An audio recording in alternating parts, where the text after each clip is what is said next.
I sat alone in a small, quiet coffee shop on a Saturday morning. No corporate suit, just a plain gray t-shirt and jeans. I was sipping my black coffee watching people walk by outside the window. 3 years after my divorce, my life had changed in ways nobody expected. People looked at me and thought I was unemployed, that I had nothing. But they did not know the truth. Sometimes what your eyes see is not the whole story. And my ex-wife's new husband was about to learn that the hard way. But before I tell you what happened that day, I would love to know where you are watching this from. Drop your city in the comments below. And if you are curious to see how this all played out, hit that like button and subscribe to the channel. Because what happened next changed everything, not just for him, but for everyone who thought they had me figured out. Let me take you back to where it all started. I married Sarah 5 years before all of this happened. We met when we both worked for a large marketing company downtown. It was simple in the beginning. Real love, nothing complicated. Sarah loved stability. She wanted a steady paycheck, regular work hours, weekend picnics in the park. I had dreams of running my own business, but I was not brave enough yet to take that step. We spent our evenings together. She would cook dinner, we would watch television, and we would talk about the future. We talked about buying a house someday, maybe having children. It was not dramatic or exciting. It was just the normal life of a young married couple trying to build something together. 3 years into our marriage, I made a decision that would change everything. I quit my job. I had an idea for a startup, a consulting company focused on digital marketing for small businesses. This was 5 years ago, and digital marketing was exploding. I sat Sarah down one evening after dinner and told her my plan. I can still remember the look on her face. I said to her, "This is our opportunity. I need you to trust me." She nodded slowly, but I could see the worry in her eyes. She agreed, but she was not excited. She was scared. The first year was brutal. I worked from sunrise until late into the night, sometimes until 2 or 3 in the morning. My income was unpredictable. Some months I made a few $100s, other months almost nothing.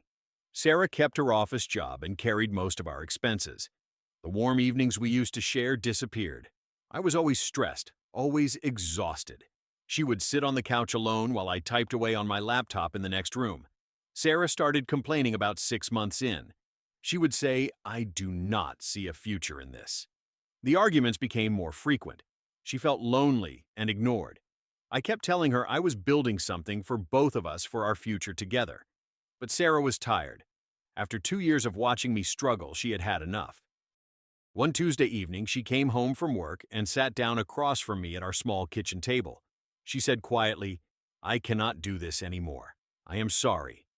I felt my heart break, but I understood. We signed the divorce papers on a Tuesday afternoon a few weeks later.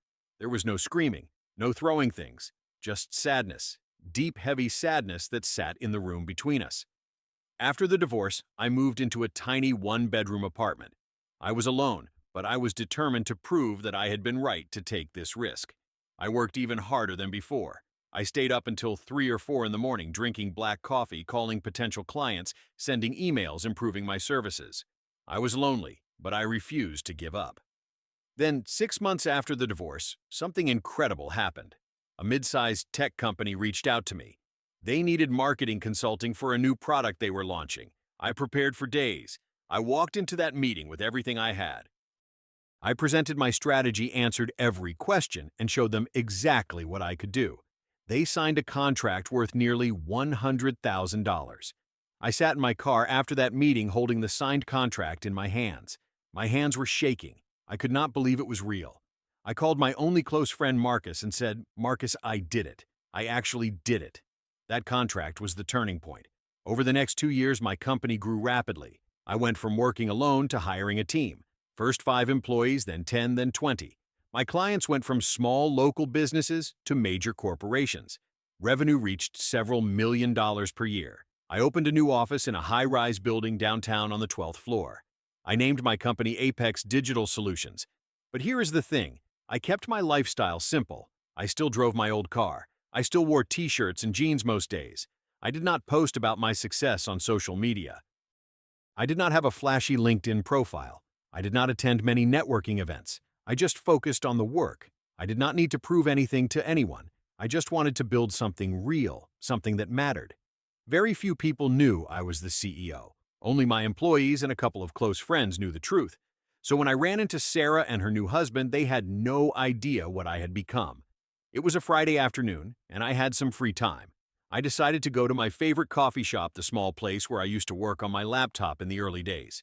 I was wearing my usual gray t-shirt, jeans, and sneakers. I did not bring my laptop. I just wanted to relax. The weather was warm, and the afternoon sun came through the window at just the right angle. I ordered an Americano and sat down in my usual spot by the window. Then Sarah walked in, and she was not alone. Sarah still looked beautiful. She wore a neat office dress and had her hair pulled back. Next to her was a tall man in an expensive suit. His watch was a Rolex, and it caught the light as he moved. His name was Derek. I would soon learn that Derek worked as a senior account manager at a company. Ironically, that company was Apex Digital Solutions, my company. But Derek had no idea I was the CEO. I rarely went to the office, and I let my VP of operations run the day-to-day activities. Most employees had never even seen me in person. Sarah's eyes went wide when she saw me sitting there. She walked over slowly, and Derek followed. She said, "Guadalupe, oh my God, it has been, 3 years?" Her voice was polite but distant. Derek extended his hand with a confident smile. "So you are the ex. I have heard a lot about you." I stood up and shook his hand. Sarah asked, "Are you doing okay? What are you doing these days?" I smiled and said simply, "I am good. Still working in marketing." Derek jumped in. "Oh, marketing. That is cool. Where do you work?" I kept my answer vague. "I do freelance work. I work for myself." Derek nodded, and I saw a flicker of something in his eyes, a hint of judgment. He said, "Freelance, huh? That must be flexible." The way he said flexible made it sound like code for unemployed. They invited themselves to sit down at my table, and that is when things took a turn I did not expect. Derek pulled out a chair without asking and sat down. Sarah sat next to him looking uncomfortable. Derek ordered drinks for both of them, acting like he owned the place. I sat quietly watching, staying polite but cautious. I already felt the tension building. Derek leaned back in his chair and said, "So freelance marketing.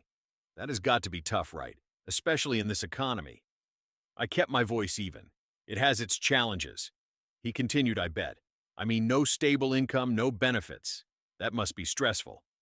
He emphasized the words "no stable income" like he wanted to make sure I understood how precarious my situation seemed. Sarah tried to interrupt. "Derek, do not—" But he cut her off. No, I am just being realistic. I respect the hustle." He took a sip of his coffee, looking at me with an evaluating stare. I said simply, "I manage." Derek laughed a little. "Well, Sarah told me you were always a dreamer. It is good to have dreams. But sometimes you have got to be practical too, you know." Then Derek started talking about himself. "I just got promoted to senior account manager at Apex Digital Solutions. You might have heard of it." I nodded. "Yeah, I have heard of it." His face lit up. "We are one of the top digital marketing firms in the city. Great pay, amazing benefits, company car." He started listing everything. Six-figure salary bonuses, stock options, health insurance, the works. Sarah stared down at her coffee cup, not saying anything. Derek kept going. "It is a solid gig. Stability, you know. Something I think you probably miss." I just smiled and said nothing. He leaned forward. "But hey, freelance life must be fun, right? Sleep and no boss to report to." His tone was mocking now, barely hidden behind a thin layer of fake friendliness. I was about to stand up and leave when Derek said, Wait. Actually, some of my buddies are coming. They work at Apex too. You should meet them." Before I could decline, 3 men walked through the door. Derek waved at them. "Hey guys, over here." I sat back down knowing this was about to get worse. The 3 men walked over. They were all wearing expensive business suits, shiny watches, and leather briefcases. Derek introduced them. "This is Brad, Kyle, and Jason. They all work at Apex Digital Solutions." Brad was a sales manager. Kyle was a senior marketing strategist. Jason was a client relations director. Derek gestured toward me. "This is Guadalupe, Sarah's ex-husband. He is a freelance marketer." The way he said freelance marketer sounded like he was saying unemployed but trying to be polite. The 3 men looked at me, nodded politely, but I could see the judgment in their eyes. Brad spoke first. "Freelance man?" That is rough. How do you even get clients? I kept my voice calm. Word of mouth, mostly. Kyle shook his head. Word of mouth, dude. You need to be on LinkedIn, attending networking events, all that. I said I prefer to keep things low-key. Jason laughed. Low-key. In this industry, good luck with that. Derek jumped in, pretending to defend me. Guys, be nice. He is doing his best. But his tone made it sound even more condescending. Brad leaned forward. Seriously, though, if you ever want a real job, Apex is always hiring. I mean, maybe not at our level, but entry-level stuff. Kyle added, yeah, we could put in a word for you. Graphic design intern, social media coordinator. They all chuckled lightly. I stayed silent, just smiling slightly. Jason looked at me. How much do freelancers even make? Like 30,000–40,000 a year, Derek said, if they are lucky. The whole group laughed. Sarah finally spoke up. Derek, that is enough. But Derek waved her off. What I am just saying, Brad continued honestly, I do not know how you do it. I would be stressed out of my mind without a steady paycheck. Kyle nodded. Right. I mean, we complain about corporate life, but at least we know we are getting paid every 2 weeks. Derek looked at me with fake sympathy. Guadalupe here is brave, though, living the risky life. Jason smirked, or maybe just unemployed and calling it freelance. The entire group burst into laughter. Sarah's face turned red. Derek, stop. But Derek kept going. I am kidding. But seriously, man, if you need help, just let us know. We have all been there. I stayed calm on the outside, but inside I was making a decision. That is when I decided enough was enough. I placed my coffee cup down gently and sat up straight. I said in a steady voice, actually, I do have a steady paycheck. Derek laughed.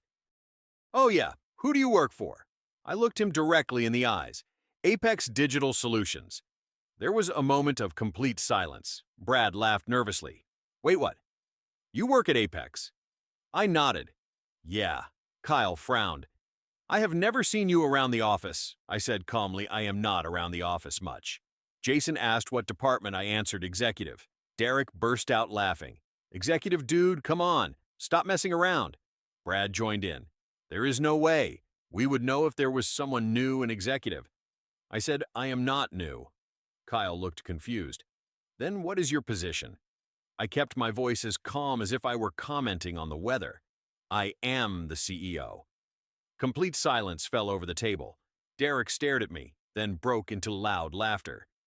CEO. Okay, now I know you are bullshitting. Brad, Kyle, and Jason all joined in, laughing like it was the funniest joke they had ever heard. Sarah looked at me and I saw doubt starting to form in her eyes. Guadalupe, she said quietly. I reached into my wallet and pulled out my business card. I placed it on the table. It read Guadalupe Martinez, founder and CEO, Apex Digital Solutions. It had my official phone number and email. Derek picked up the card. His face went pale. Brad said, this has got to be fake. I pulled out my phone. Would you like me to call my VP of Operations? She can confirm. Kyle grabbed his phone and started searching on Google. Apex Digital Solutions CEO. A local business article appeared on his screen. There was a photo of me in a suit at a business event. The headline read, CEO of Apex Digital Solutions discusses growth strategy. Jason looked at the screen. His face turned white. Oh, shit. Derek sat frozen, his hand shaking as he held my business card. And that is when I made my decision. Derek's face turned bright red. He could not form words. Brad stammered. Mr. Martinez, I did not... Kyle interrupted. We were just joking around. We did not mean... Jason sat in complete silence, staring down at the table. Sarah covered her face with her hands. She was clearly in shock. Derek tried desperately to fix the situation. Guadalupe, man, I am sorry. I did not know. If I had known... I cut him off. My voice was cold. If you had known I was your boss, you would have treated me differently. But if you thought I was just a struggling freelancer, it is okay to humiliate me. Silence. Brad tried again. That is not, we were not trying to, I interrupted. Trying to what? Make me feel small. Worthless. I leaned forward and spoke directly to all of them. You laughed at me because you thought I had nothing. You judged me without knowing a single thing about who I really am. I looked straight at Derek. You assumed that because Sarah left me, I must be a failure. Derek looked down, unable to meet my eyes. I continued. Success is not about what you wear or what car you drive. It is about what you build. And I built Apex from nothing. While you were sitting in your comfortable corporate jobs, I was working 18-hour days to create something real. I turned to Brad, Kyle, and Jason. You three work for me. You are good at your jobs. I will give you that. But the way you treated someone you thought was beneath you, that tells me everything I need to know about your character. Brad said desperately. Mr. Martinez, please?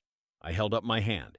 I do not fire people for making mistakes, but I do fire people who lack basic human decency. I will see you all in the office Monday morning, and I suggest you start looking for new jobs. I took out my phone and dialed a number. The phone rang twice before someone answered. Linda, it is Guadalupe. Sorry to bother you on a Friday evening. My VP of Operations. Linda Hayes answered. No problem. What is up? I said. Clearly, I need you to prepare termination paperwork for 4 employees. I gave her the names. Derek Harrison, Brad Thompson, Kyle Stevens, Jason Rodriguez. Linda paused. All 4. What happened? I explained briefly. Professional misconduct. Harassment. I will send you a detailed email, but I want them terminated effective immediately. Monday morning security will escort them out. Linda responded professionally. Understood. I will have human resources process everything over the weekend. I thanked her and hung up. Derek panicked. Wait. You cannot do this. I looked at him calmly. I absolutely can. You signed an employee conduct agreement. You violated it. Brad stood up. Please, I have a mortgage, kids. I said firmly, you should have thought about that before mocking someone for their career choices. Kyle's voice rose. This is unfair.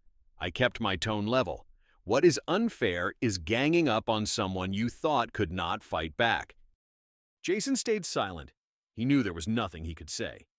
Derek turned to Sarah desperately. Sarah, please say something. Sarah looked at Derek, then at me, then back at Derek. I cannot believe you did this. Derek pleaded. I was just joking. Sarah's voice was sharp. No, you were being cruel. Sarah turned to me. Her eyes were filled with regret. You really did it. You built the company. I nodded. I told you I would. She said softly, I did not believe you. I thought you were wasting your time. Her voice broke. If I had stayed, if I had just believed in you. I interrupted her gently. Sarah, we cannot change the past. You made your choice. I do not blame you. Tears rolled down her face. I am sorry. I am so sorry. Derek tried to reach for her, Sarah, but she pulled away. I need to go, alone. She stood up and looked at me one last time. I hope you find someone who believes in you the way I should have. Then she walked out of the coffee shop. Derek stood up and made one last desperate attempt. Guadalupe, please. I will do anything. I need this job. I looked at him without emotion. You need to learn respect more than you need a job. Brad, Kyle, and Jason also stood and left in silence. Derek stopped at the door and turned back. I regret this, I said quietly. You regret getting caught. That is different. Derek walked out. I sat back down alone in the coffee shop. I did not feel triumphant. I did not feel happy. I just felt a strange sense of peace. I went home that evening to my simple apartment. It was not a penthouse. It was not fancy. It was just a place where I felt comfortable. I sat on my couch and looked out the window at the city lights below. I asked myself, was I too harsh? But then I remembered the way they laughed, the way they looked down at me. It was not about them not knowing I was the CEO. It was about the fact that they thought it was acceptable to treat someone poorly just because they believed that person was below them. I realized something important. I did not fire them for insulting me. I fired them because they revealed who they truly are. On Saturday, I met with Linda and our Human Resources Director. We reviewed the employee conduct policy together. Derek and the other 3 had all signed it when they were hired. The policy clearly stated, treat all individuals with respect regardless of position. Our HR director confirmed we have sufficient grounds for termination. I nodded. Proceed according to standard procedures. Give them the severance package required by law. I do not want them to have grounds to sue us. Linda agreed. Understood. Monday morning security will be waiting in the lobby. That Sunday evening, I wrote an email to the entire company. I did not mention Derek or anyone by name. I simply reminded everyone respect is not optional. It's not. It is the foundation of our culture. I ended the email with this: we treat everyone with dignity, regardless of their title or background. I sent the email late Sunday night. I arrived at the office at 8 o'clock Monday morning. I wore a suit for the first time in months. I was not trying to show off. I just wanted to show the seriousness of the situation. Security was already waiting in the lobby. Derek arrived at 8:30. I could see he still had a glimmer of hope that he could negotiate his way out of this. But when he saw security, his face went pale. Brad, Kyle, and Jason arrived one by one shortly after. Linda and our HR director met with each of them separately in a private conference room. They explained clearly, your employment is terminated effective immediately due to violation of company conduct policy. Derek tried to argue. This is wrongful termination, but HR was prepared. You signed the conduct agreement. We have documentation. Each of them received their severance package and was escorted out of the building by security. I stood in my office on the 12th floor looking down at the street below. I watched Derek walk out of the building, his shoulders slumped. Brad, Kyle, and Jason followed behind him. I did not feel satisfaction.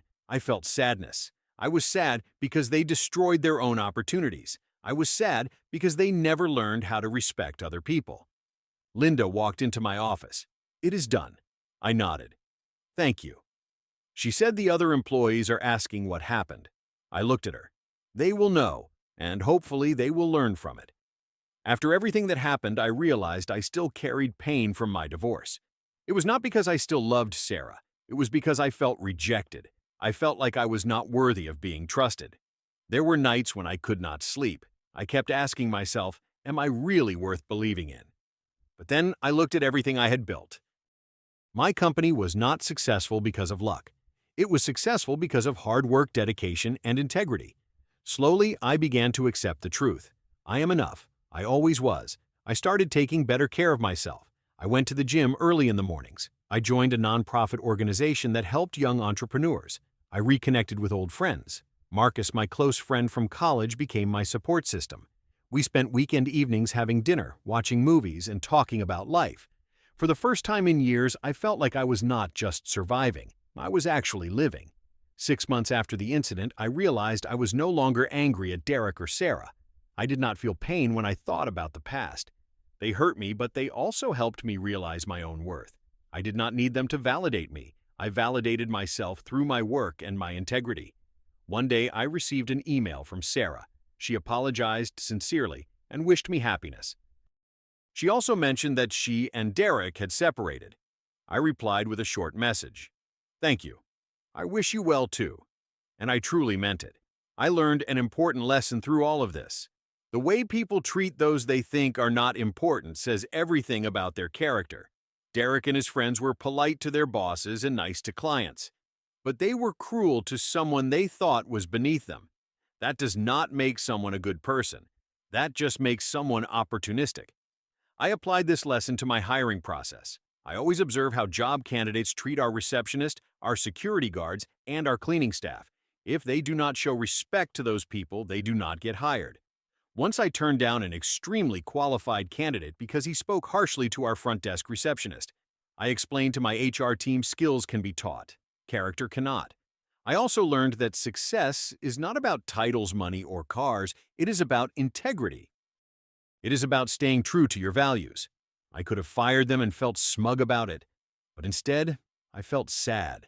I realized they had probably been like this their whole lives, and nobody had ever held them accountable.